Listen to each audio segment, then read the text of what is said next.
আমার ছোনা কাছে এসো, দূরে চলে যাচ্ছ কেন তুমি? না আজকে আর না ফুটো, তোমার দাদা চলে আসবে এক্ষুনি। দাদা আসার আগে সেটাই সাবলটা ভরতেই হবে আজকে। কি ভাবছো তুমি ফুটো? না না সোনা, ও কিছু না। আর তোমার সেটাই সাবল না বলে না বৌদি। যা করে তাড়াতাড়ি করো, নাহলে তোমার দাদা চলে আসবে এক্ষুনি। এই ফুটো, মনে হয় তোমার দাদা চলে এসছে। বাঞ্চোদ্দার আসার টাইমও পায় না ওরা। ফুটো তাড়াতাড়ি তুই পালাও।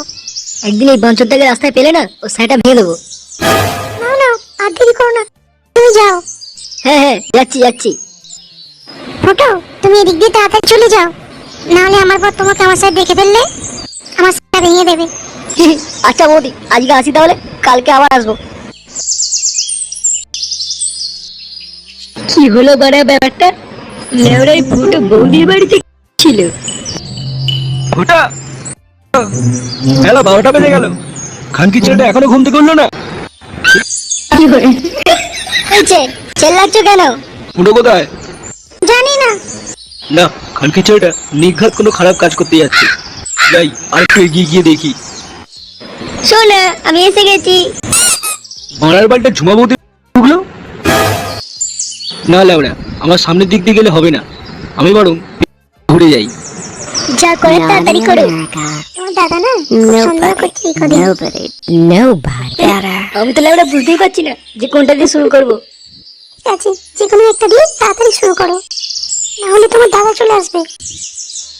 ছি লেওড়া, এবার কি দেখছি আমি? নিজের চোখটাকে তো লেওড়া বিশ্বাসই করতে পারছি না। বেলা লেওড়া হাঁটতে আসার নাম করে এখানে ঝুমাবতীর সাথে পক পক গান মারাতে আসে।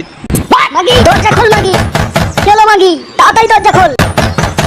এই গান মেরেছে, আজকে মনে হয় পুরো কপালে দুঃখ আছে বাড়া। ঝুমার বর নাইট ডিউটি করে লেওড়া বাড়ি চলে এসছে। না, এই তাহলে আমিও কেটে পড়ি, নালে আমারও সেরাটা গরম করে দেবে। লেওড়া কি হবে এবার? আজকে মনে হয় কপালে আমার খুব দুঃখ আছে জানো। লেওড়া তোমার বরটা আসার পরে টাইম পায় না। লেওড়া পুরো মুড়ির বেলা গান মেরে দিল। আমার বর মনে হয় এক্ষুনি দরজা ভেঙেই ফেললো বলে। সালা মাগি, এতবার বারণ করার পরে তুই এখনো ফুটোর সাথে গান মারাচ্ছিস? আজ তোর একদিন কি ফুটোর একদিন।